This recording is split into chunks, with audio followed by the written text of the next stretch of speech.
After, I think heads going to be rolling pretty soon in Chicago. We probably witnessed one of the worst things we ever saw a coach do. Matt Eberfluss, come on down. We'll talk about it Locked On NFL. The barbershop is open and Tony Wiggins has a chair for you. He's ready with some real NFL talk. The local experts of Locked On bring their expertise, and Wiggy is ready with his clippers and shears. Sit down and enjoy. The new Locked On NFL starts now. Locked On Podcast Network. Your team every day. Exactly right. It's your team every day here on Locked On Podcast Network. We thank you for making us your first listen. And welcome to Locked On NFL, where you get a double dose of all of the things NFL. You get it two times a day, and now you are in the barbershop. I am the barber, Tony Wiggins, joined today by Locked On NFL expert and Peacock and Williamson podcast host, Matt Williamson. And here's the things we're going to discuss. The Chiefs' biggest max up. Now, I know I'm being cute there, but it's all about Max Crosby. We'll talk about that. Right smack in the middle of the show, the Dolphins are going to still be considered soft until they prove they're not. They lost another game in conditions last night against Green Bay. And Eberflus has to go in Chicago. All of that coming up just a second on Locked On NFL. But first, I got to let you know that today's show is sponsored and brought to you by Game Time. Download the Game Time app, create an account, and use the code Locked On NFL for $20 off your first purchase. And make sure you go over and view Locked On NFL on Amazon Music. Locked On NFL is on Amazon Music. Make sure you go over and check that out. All right, Matt. I don't know about you. I had a good turkey day yesterday. Saw football all day.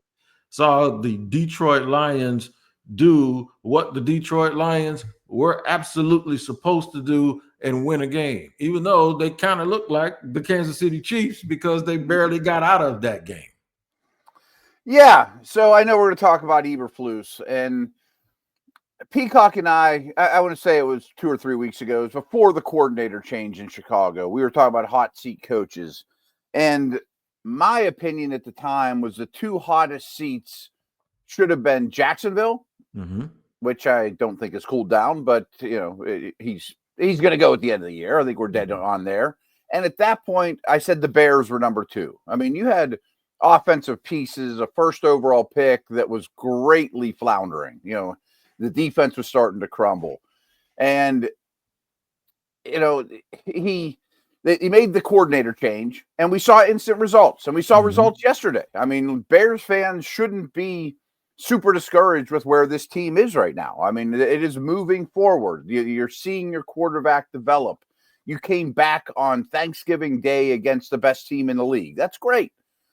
But I also think that the league has a problem with head coaches is you're either hiring CEO, leaders of the organization types, or you're hiring X's and O nerds, play caller types. Right.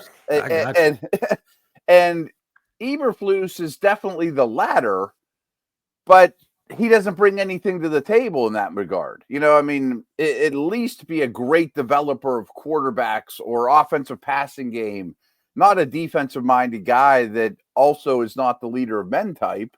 Yep. And once in a while in the history of the world, you get a Belichick or a Walsh that was both, and then you win a lot of Super Bowls. And the fact that he's not managing games or managing his franchise all that well, what do I need you for, Yep, exactly. I'm going to let you hear Matt Derrick talk about the winners, Detroit, and then we're going to come back, and I'm going to tell you the most egregious thing, and we're going to set up for all the people who didn't see it. I'm sure everybody did see the game yesterday. We'll set that up. But here is Matt Derrick. The Detroit Lions escape on Thanksgiving Day. They knock off the Bears today 23-20 to end a 7-game Turkey Day losing streak. This was not an easy football game. Lions led 16-0 at the half, but inexplicably kind of let the foot off the gas in the second half. 3 Caleb Williams second half touchdown passes fueled the Bears comeback. Lions tried to ice it late, but got stuffed on a run by David Montgomery. But the defense came up big at the end. And also, thank you, Matt Eberflus, for just a boneheaded decision. He and his quarterback, Caleb Williams, not on the same page, and they let the clock run out with a timeout in their back pocket, and the Lions escaped to win their 10th in a row, their 11-1 start, the best start in franchise history. Next up, the Packers next week at home for another Thursday night affair. We'll have a Locked On Lions Sunday special late night edition for you later tonight. Happy Thanksgiving, everybody. So, Matt, here's the thing. To set it up, the Bears had stormed back in the game, a game where they were wildly undisciplined, had too many penalties that really had cost them earlier. That already had people looking at Eberflus with the side eye if you weren't privy to knowing exactly who and what he has been doing all year. They had 30 some odd seconds left and one timeout, and it was third down and the clock was running. And they only got the last playoff, the desperation playoff. And what happened is everybody's looking at Caleb, as they should be. But here's another thing where it comes to the undisciplined part where it comes in. He hasn't been coached up to know better than to let the clock run out. And the other thing is they stood there and watched it happen when they could have run on the field and called the timeout themselves. Yeah. I mean, it's inexcusable. Inexcusable. I mean, you finish it hits 0 and you still have a timeout in your pocket. And I mean, that's all that matters. You know, I mean, like you didn't get a field goal attempt and you had a timeout in your pocket and it hit 0 and you had 30 seconds to think about it. No matter what you've practiced, whatever, be the man in the room, the adult, and just end it and run over the ref and hit timeout or whatever. It makes me also wonder, Wig, that how much situational football are they practicing throughout the week? You know, like I mentioned, Belichick. I mean, he's always going to do, okay, there's 2 minutes on the clock. Get the field goal team out there, you know, on Wednesdays and Thursdays. I mean, my guess is none. Yeah, and Belichick will reference something that happened in 1947 as to why he's doing it. It's like he's always ahead of that type of stuff. But then to come into the press conference, Matt, where I'm going to say, this really rubbed me the wrong way. Right. And it's not because he doubled down on it, because that's just incompetence. He didn't just double down on it. It's just like he acted like ain't no big deal. Right. That's the part. It's like, okay, it's almost as if you said you'd do it again if you had the same opportunity to do it all over again. And it's almost like, have we gotten to the point where we already know we're going to get fired and don't care? But I'm going to tell you, man, I called it, I should have called it football or coaching Matt practice for Matt Eberflus, but I didn't want to put too many names in it today. But that has to be, I don't even understand why. We're recording right now, and I don't understand why we're not talking about a coaching change already in Chicago, because it's one thing to not be a great leader of men, but it's another thing to be a bad leader of men. And I think they played yesterday and their body language all day long, despite the fact that they came back, to me shows that I don't think the coach has the team anymore. I really don't.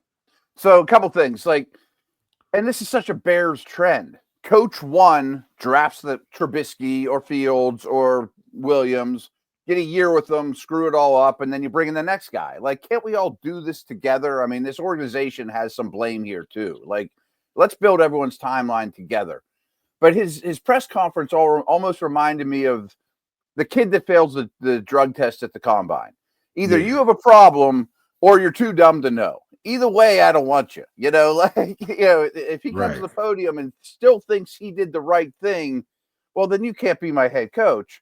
And if you're not man enough to say, I screwed up, we all screw up. I mean, that's what I want to hear at the podium is, yes, I should have done a better job. That's on me. That's not on the first overall pick. That's on me. I'm in charge of this organization. I screwed up. That you can respect. You can't respect the way he handled it.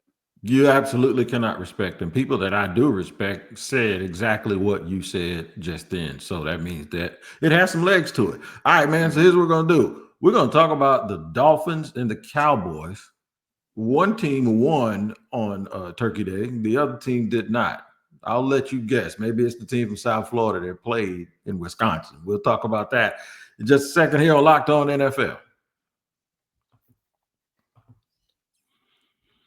Today's show is sponsored and brought to you by Game Time. You're never too late to get tickets to any event. I don't care if you had to wait to payday and the direct deposit was late and the event started at 5 o'clock and it's already 4:45. Go on down there, man. You get the Game Time app and they will take you through a curation process and get you some tickets. And you'll see that event. I don't care what it is, football, basketball, baseball, plays, comedy shows. Download that Game Time app and take the guesswork out of buying tickets. Create an account. Use the code Locked On NFL for $20 off your first purchase. Terms apply. Again, create an account and redeem code Locked On NFL for $20 off your first purchase. Download Game Time today. What time is it?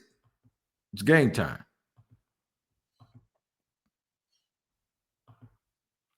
Locked On NFL here on Friday. We are talking the Miami Dolphins. Losing again, having a chance after winning 3 in a row with getting their quarterback to a Tagovailoa back, looking like the old Miami Dolphins. But then here's the test. Anytime they play a real physical team or the conditions aren't quite right, people kind of sit and think maybe they don't have any sandbags in their pocket or something. Well, they lost last night in cold weather up in Green Bay, and I'll let Kyle Krabs tell you how he feels about it. It was a frustrating night for the Miami Dolphins, falling to the Green Bay Packers 30-17, victim of a lot of self-inflicted wounds. Not the sign you wanted to see for a football team that was trying to climb out of an early season hole. They dug themselves a hole here tonight on Thanksgiving, spotting the Packers 14 points in the first quarter with a lot of self-inflicted wounds, from penalties to missed assignments to missed tackles to a muffed punt. And then as the game unfolded, the game script that Mike McDaniel chose to pursue in trying to climb back in felt like it was reverting back to some old habits, choosing to leave points on the field at times, struggling to punch in a short yardage opportunity in the low red zone. And ultimately, those kinds of things end up being the difference in this football game. Miami now 5-7 with their season seemingly on the brink. Matt, Miami, even though it may not be true to designate it this way, Miami seems like a team that wasn't built. It seems like one of those teams that were bought. They kind of remind me of a Washington team or a Philadelphia team where they went and got all of these parts that they thought fit South Florida, but that's not winning to me. Too many Ferraris. You did say that, didn't you? Not enough dump trucks. That. Right. That's right. Not enough dump trucks. You know, I mean, when you're going to Green Bay and you're on the 1 yard line and Devon Achane is your goal line back, he's a wonderful player, but I need Jerome Bettis. I need Mike Allstott. I mean, at some point, the game's going to get physical. And I kind of understand how they decided to do it. I don't approve of it. But, hey, we have this unbelievable warm weather advantage. If we can be the only way it works is if you're the number 1 seed in the AFC. You know, eventually you're going to have to go to KC or Buffalo, and the rest of your division, you're always going to play cold weather games late. And the league just is never going to let you get away from December and November and January without playing cold weather games. And they're very finesse. You know, I mean, I use that Ferrari dump truck thing because they draft another running back in the 4th round that runs a 4.3, and he looks like a good player, but you should have taken a 320-pound guard, you know? Yep. Or if not him, the kid that the Jets took to be their backup, Breon Allen. Right. Exactly. Take something that I don't know why people don't make their entire room look the way a lot of people make their wide receiver room look. And I've heard this from several folks. They make it look like a basketball team. They want a point guard, they want a shooter, they want a banger, they want you always look at the wide receiver course from most teams, and there's a different guy for like every different scenario. And then there's 1 or 2 dudes that doesn't. Like Tyreek Hill, he looks like a small dude, but he ain't no small dude. He's some guys, it doesn't matter, right? Right. Some guys, but it looks like with Miami, they just have all of these dudes that are the same. And when it's going well, man, it is wonderful. But when it isn't, it's not. And there's another team that's kind of like that now who wasn't like that before, and that's Dallas. Because when you look at Dallas, I often talk real quick, Wig, I want to throw one thing out there too. The physicality of Josh Jacobs and the way they play was very, very evident. But it would be even a little more disheartening for me, and not that Waddle and Tyreek and Jonnu and Achane were bad, but the skill guys for the Packers were better. You know, Watson and Reed, and you know what I mean? Like, they beat you at your own game a little bit too, you know? Yeah, and they look like that basketball team we're talking about. Right, exactly. Reed, it doesn't matter. Watson's the big guy. They got all of it. They just have all of these little, I think the word is complementary parts. They have complementary pieces and complementary parts. The Cowboys do too. The Dallas Cowboys are they, as far as skill position and first round picks, Jerry has not blown these picks. And I keep telling people, this is like when we talk about them, we're not talking about their ability to identify talent. We're talking about the Cowboys building a team. Well, now that they've had to rely on a little bit less star power with Dak being out, they won 2 games. And I know they beat Washington, who's young, and they beat the Giants yesterday, who is, well, they're the Giants, but it still matters because those are games that Dallas could have lost, but they didn't. Here is my man Landon McCool from Locked On Cowboys. Strong defense and a good running game helped the Cowboys secure their first win at home on Thanksgiving. Hi, I'm Landon McCool with the Locked On Cowboys podcast. And going into this game, the Cowboys knew that they needed a defensive performance to kind of help buoy an offense that has kind of continued to struggle throughout the season while having Cooper Rush at the helm since Dak Prescott is injured. As the Cowboys found out, they were going to be playing the backup to the backup in Drew Lock for the New York Giants. And he was able to make some hay a little bit on the ground, but outside of that, the Cowboys defense really shut down the Giants offense with a pick 6 from DeMarvion Overshown and another fumble recovery by him as well. And the Cowboys offense, the Rico Dowdell had his first 100-plus yard game. He got his first rushing touchdown, and the Cowboys hope that this is the start of something good on the ground. And we'll see more as this comes in the coming weeks if they can continue that kind of running success. For more on this, make sure you check us out on the Locked On Cowboys podcast. What do you know, Matt? You run the ball a little bit, you play defense, you don't try to just throw it around a lot and get everybody all of their numbers, and you might win some games that you're supposed to win in the NFL.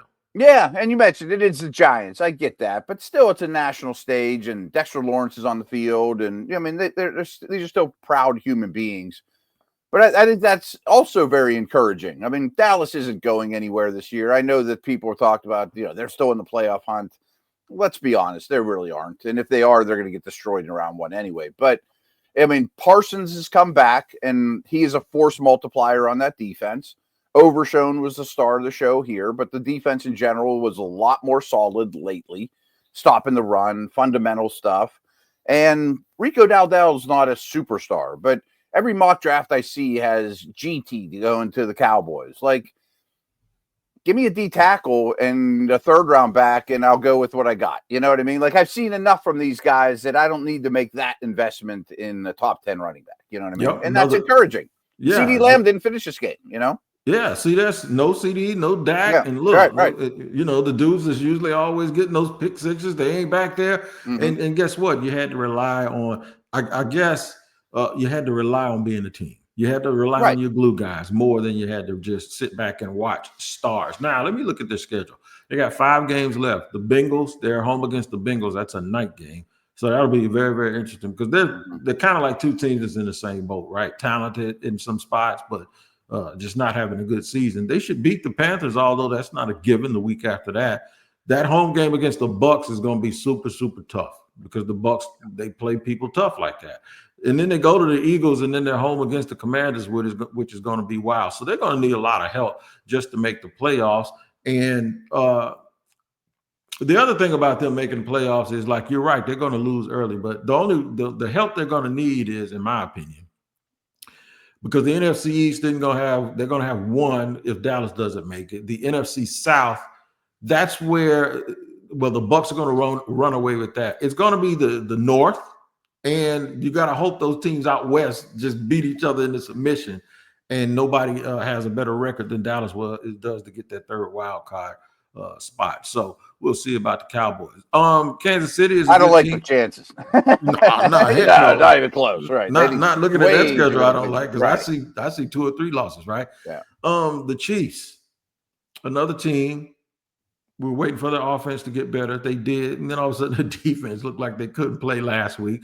But guess what? They still only have 1 loss, and they're going to play the Raiders later on tonight. We're going to review that game and take a whip around the NFL like we always do. Let Williamson tell us who he thinks can take care of business. We'll do that in the 3rd and final segment here on Locked On NFL.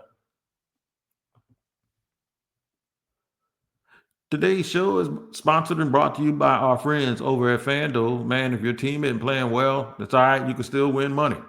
You don't even have to include them in your information because you can get ready to tackle the NFL action with FanDuel, America's #1 sports book. Right now, new customers can bet $5, get $150 in bonus bets if you win. The FanDuel Sportsbook app gives you everything you need to place live bets on the NFL all in one place. So when you get a hunch in the middle of the game, you can check out the latest stats, view live play-by-play, and so much more on the same page where you place your bets. Just visit FanDuel.com to join today. You'll get started with $150 in bonus bets if you win your first $5 bet. That's FanDuel.com. Never waste a hunch and make every moment more with FanDuel, an official sportsbook partner of the NFL.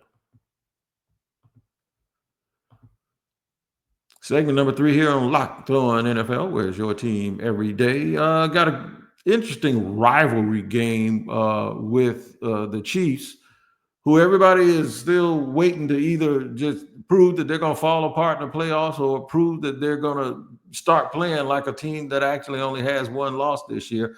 They have a rivalry game against the Raiders. Antonio Pierce said it's the worst team in the league versus the best team in the league. Listen to this about Locked On Chiefs. Now, there's a lot of history here in this contest. And obviously, bad blood runs between these two teams.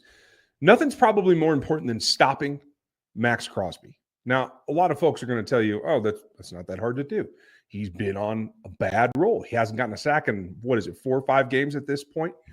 And while he is continuing to generate pressure, much like Chris Jones is for the Chiefs, just not getting home. I don't want to get anyone lulled into a false sense of security because the guy can turn it on, and especially against a younger tackle, this is obviously the primary thing to do in this ballgame is to deal with wherever he lines up. I don't think they're going to flip him to Juwan's side. I think they're going to leave him on the right side of their defense, attacking the left tackle. And I think you just have to make multiple plans for sending wave after wave of help towards Max Crosby. Matt, I don't think anybody thinks the Raiders are going to win this game. But everyone that is waiting on the Chiefs to start looking like the Chiefs, they better be concerned about Mad Max, especially with the left tackle position in Kansas City. Yeah, both tackles to me are concerning. I think they're great guard to guard. But for what they invested in Taylor, I'm not impressed. Left tackle's obviously a work in progress. Siamatea may end up being that guy, but he's not ready, but you can make up for one big hole, and they'll protect around it. And I just think there's such a coaching advantage here. Like the Raiders, I understand these guys have bad blood and going back to the 60s, but only one team probably thinks this is a rivalry anymore. I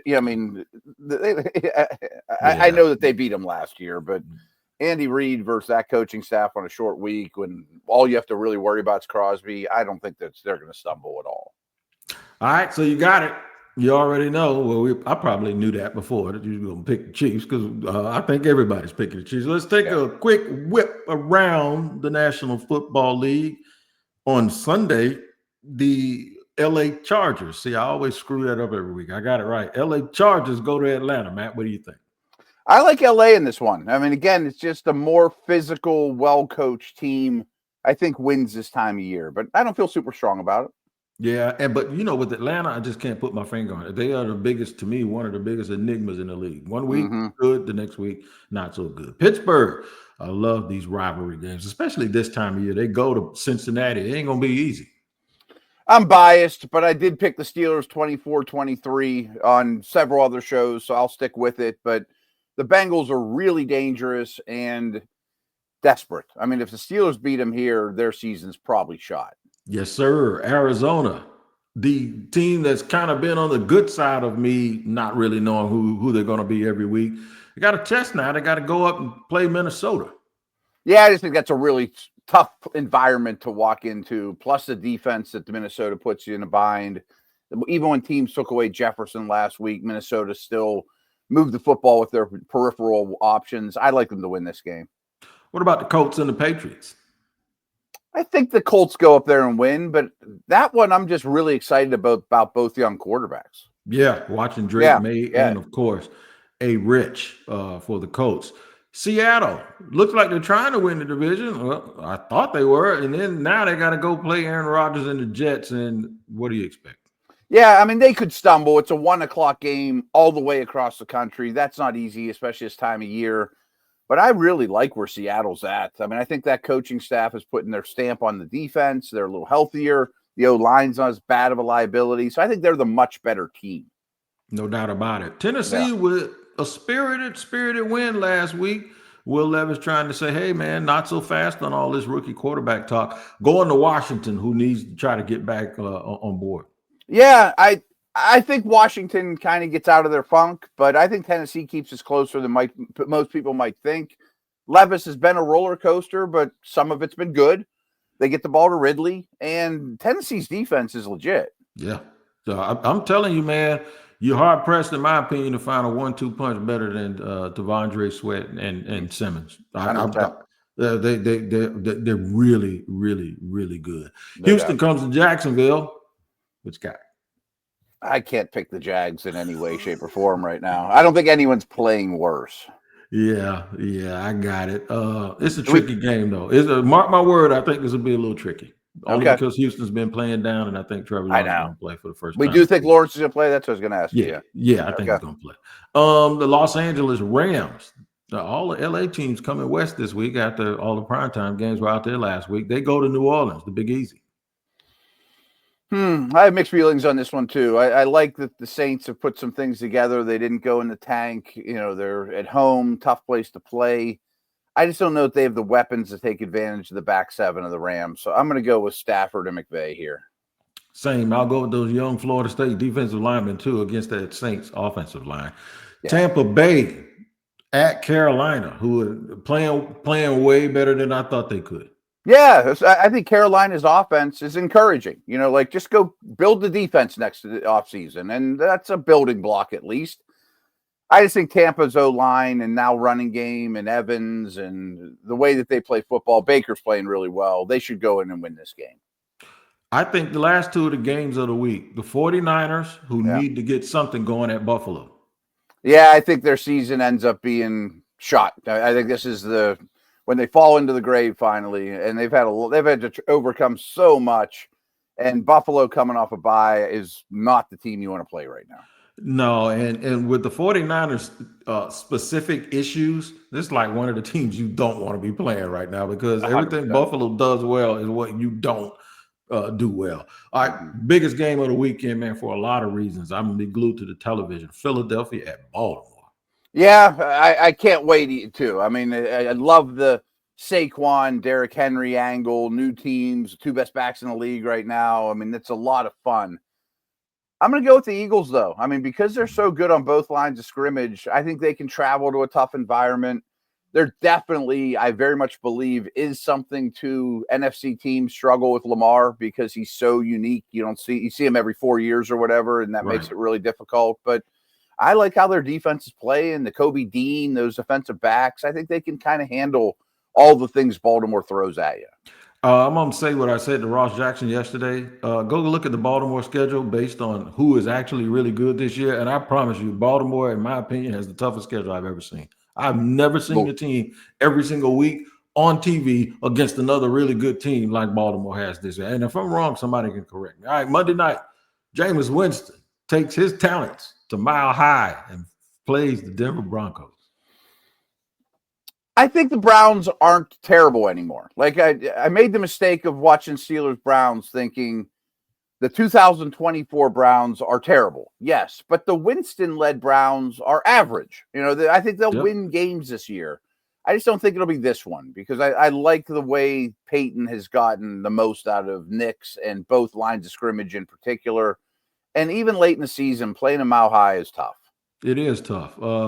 If there's one caveat to this, Cleveland's defense, when it wants to be, can be really, really good. Yeah, no doubt. And now you got them going against a rookie quarterback. Make sure y'all check Locked On NFL out every single day. It's twice a day, 2 times a day. Tyler Rowland early in the morning. The Madman will hit you with a double shot of espresso with the use of local experts that know your team like no one else, and then slide on through the barbershop just like now every single day. Matt, enjoy your weekend. You guys enjoy your weekend, Matt. We'll be back next Friday here on Locked On NFL. You guys take care. Check out all the postcasts from around the network here this Sunday after the action ends. Till next time, it's Tony Wiggins, Locked On NFL.